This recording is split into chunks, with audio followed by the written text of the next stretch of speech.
What's up, Bears fans? It is Bears and Bulls Buzz with Carlos Flores and Chris Molina here, talking about the most recent Bears game played, a blowout loss to the New Orleans Saints, 31 to Saints. 15, where the Yes. Bears have scored all 15 points in the fourth quarter and had a terrible outing throughout the entire game.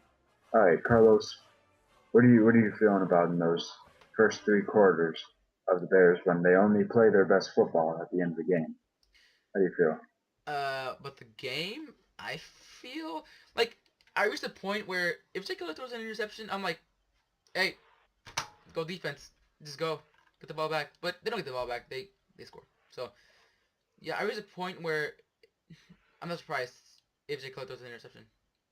He threw three against Yeah, Saints, and against the two worst of them defense in the NFL. Two of them were in the first quarter, and the bad thing was uh, they honestly. All right, so the same he threw the ball intercepted twice by the same guy, Same number guy 40. too. That's the thing. That's what. That's what. Yeah. uh, first of all, they were terribly underthrown balls and that's kind of disappointing for a guy who has such a big arm. You'd imagine, hey, I'm running to the side. It doesn't matter because I work on my arm so much that my accuracy it will make up the difference, so to speak. Okay. Um, Okay. Can I say one thing? One thing. The one thing I hate about Jay Cutler is that he's cool enough, but what I hate about Jay Cutler is that he forces the ball too many times to his receivers. He tried he doesn't he look tried for options. he tried forcing it to Bennett. The third what's funny is that the first drive, the third pass was forced ball to Bennett and intercepted because Bennett couldn't catch the ball correctly and the ball bounced off and yeah, picked off. And I kind of blame that on Bennett. Bennett's got to have better Really? hands. It's just that Cutler It was thrown away forced. from him. No, Yeah, no. Thing is, it was okay. It was where man to man, and the safety had the cornerback had help on the safety. So yeah, I think it was two men under. I don't know, but he had help. The cornerback had help with safety, and then Bennett tried to catch the ball, but it bounced off him and then picked off by the safety. So yeah. yeah. And that treacherous offensive line Oh with god. 7 sacks get to Jay Cutler. Season high. Season high. Uh, 7 sacks. you know, this was like the Chicago Bears of 2009, or 2010, where Cutler got sacked over 50 times in the God, season. man. Yeah, that's true. This is what it's looking like. And because of this, I think Cutler has to become emotionless because of how many bad things happen to him. You Because said the reason I you said you said already like the usual. Just yeah. it leads to forces. Terrible pass coverage leads to forced balls. That's plain out of it. You have the pocket collapsing. Right? Here's your line, and Yeah. then they just form a horseshoe. That's correct, but then they drop blocks, and then Forte is supposed to pick up those blocks if he's playing pass block. He can't pick up But if block. it's He can't pick up the no, blitz.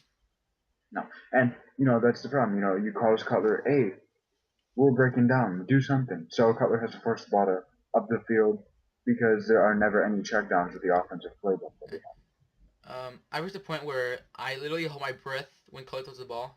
When he throws the ball, I hold my breath until like it gets caught or dropped. Like, oh, okay. That is exactly what I did.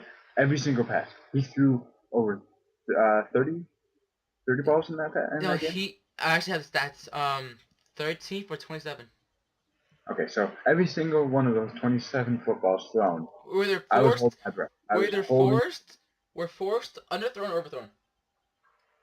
All 17 passes were forced. Robin? They just happened to get to the receivers. All 17 passes were forced. Yeah, but they were either drop balls or they ran the wrong routes, as Alshon Jeffrey did once, and Jay Cutler was mad. The only time I saw him mad was like that play. That's it. Yeah. Uh, Alshon, for you viewers that didn't watch the game, Yeah. Alshon was supposed to run an out route, but instead ran a curl route, which is where he runs 10 yards upfield, cuts back really fast instead of running out. Cutler was prepared for him to run the out route. There was a little miscommunication, and the ball ended up being incomplete, 3-and-out, Bears punt. Yeah. So, Speaking of miscommunication, they've had a lot of miscommunication throughout the whole season. oh yeah, They need to work on that. They need to work on miscommunication. They need to work on basically everything. I mean, well, in a way, this is a good season because they can go back in the off season and work on what went wrong, which is mostly false starts, undisciplined, just overall. no communication, no fire, no no passion in the game. It died off. It died down when yeah, just yeah. And, so during one of the plays, I don't remember which quarter, um, Cutler, I saw a little emotion out of him before the snap. This is what happened. He was walking up to the line and saw something wrong in the defense, and I'm gonna quote him here. He literally said, Oh "Damn yeah. it, God, the no, he Ringo." said, God damn it, yeah. Yeah, Yeah, I he saw a was gif of that. mad because more miscommunication. The line didn't form the right option. Bennett was a little much too over. You saw Cutler doing this with his hand for Forte to get back to his side. And when he says Ringo, he's audibling. Yeah, It's yeah, like yeah. saying kill, kill, kill. It's killing the play and audibling to either a pass or a stretch run. Um, and we've seen this so many times. But the Bears, when they call audibles, it's like they get the passes off. You saw Cutler complete that pass after he called Ringo, Ringo, Ringo. He Yeah. completed it, and he was mad before the play started, and it seemed to fire him up just enough to complete a pass. And that they don't do enough audibling, which I think is a big problem. Like they don't because all the plays aren't called by Jay Cutler. They're being called by Mark Trestman. Yeah. Which I believe before that, they should have more faith in Jay Cutler to call plays. I mean, I understand. Yeah, he is an interception machine. There's a lot of picks. I get that. Maybe it's not him. Maybe it's the play calling. Because the play calling was unbelievably disgusting over the season. And mediocre. at best, mediocre at best. They were just all screen passes. Mark Trestman, if you want to do screen passes, they're not going to work most of the time. Maybe on 3rd and 3 at best they'd work, but not on 3rd and 9 against the Lions. Well, one game where they called the screen pass on 3rd and 9, and I'm like, why would you do that? Oh, one play. They No, one play. It was against the Saints. They called for a screen pass, and Jay Cutler couldn't get the ball out. He held the ball on for too long, and Matt Forte was when he pump faked it like 3 times and ended up he getting went, sacked. no, it's done.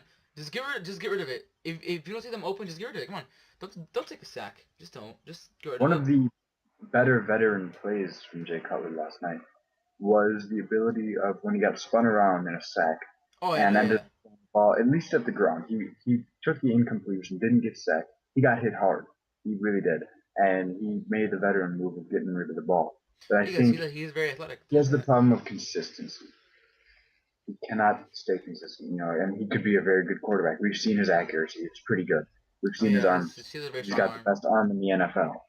Um, but I think the only problem with him is his consistency and lack of presence to motivate the offense. When the offense is in 3rd and 16 situation, you don't call a draw play. Mark Trestman should know you do not call a draw play. Call a little dinky slant play, and there's a wide stick play where you have one slant and then you have a straight route going down the field, That's and true. they didn't call that.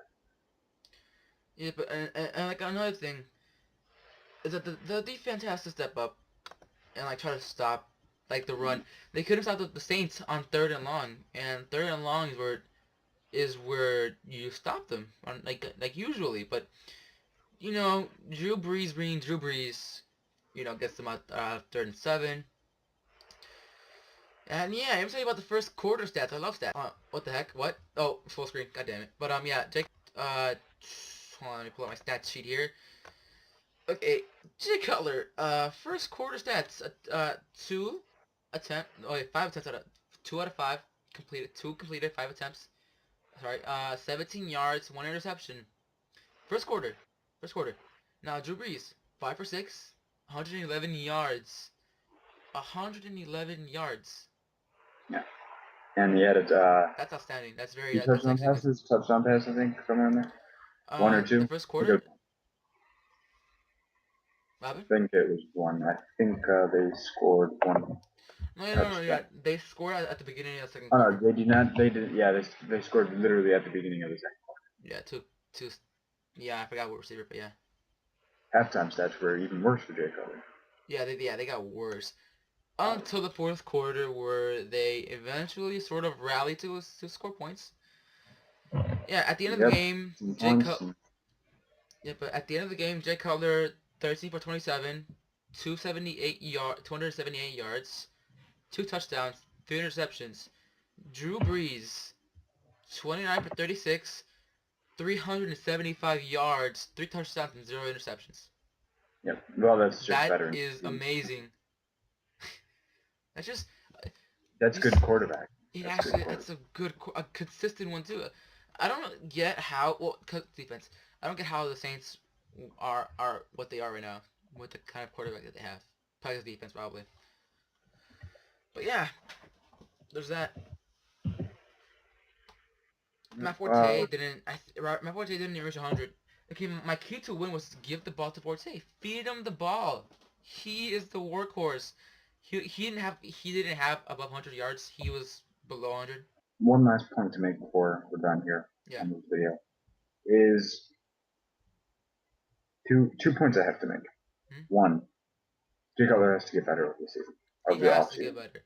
He's got to become He more has to get consistent. better. You know, it's funny. I've seen practice videos of him, and he's just blowing it out of the water, making every single pass, making every single throw on point, like this, like with his Well, all of his I mean, because receivers. it's not like it's not him against an NFL team. It's gonna be easier, in my opinion. I mean, Oh, I definitely agree. But if yeah. he can make those passes inside of practice, he should just move those over to being in an NFL game. He should just move. That's the point of practice.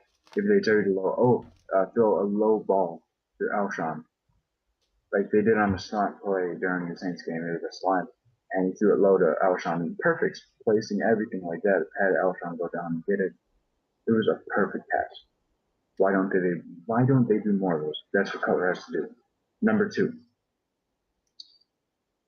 I like one thing about the Bears is they stick with their guys. That even Cutler had 3 picks on the night. Going into the fourth quarter, he comes back, scores at least 15 for the Bears, gives them a chance to relive, and then the defense just crumbles again. We saw that coming. That doesn't matter. We knew the Bears weren't Oh going to yeah.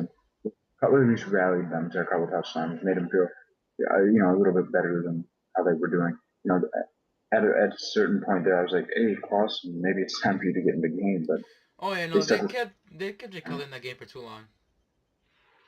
So he after the got rid of second him. quarter. I think Clausen should have played the second half. I mean, show what he's got at least. If not, bring in the rookie. David Fales. I have faith in Fales. He wasn't suited up last night. He wasn't suited up last night. Well, yeah, no, but just like if he is, I guess is he? I'm not sure, but if he is against the Lions, and if it ends up being a blowout, bring him in. Let him play. Let's see what he got. All right, See well, what he I got. think that's all we have for today's video. Yep. Thank you, everybody who has been listening today. We will be back here for The more next. Bears Yep. The next Bears after game. and next week after the Bulls have played a couple games. In this week, we will have some news about them as well. Yeah. Derrick Rose is finally back in his MVP form, which is very nice. Hopefully he doesn't get injured. Hopefully play Oh the full yeah, season. But 12-game run right now for Derrick Rose, so D Rose most he's being had D Rose. in 2 years. Yeah. Uh, the last run that he had, that was 11 games, spanned from February 20th into March 11th, I believe. That was his last of 2012, mind you. But Oh anyway, yeah. we will get into that in a couple days. Hopefully, we can come up with some statistics for your Bulls. And this has been Bears and Bulls Buzz with Yes, sir. Carlos and Yep. Chris. I'll see you all later.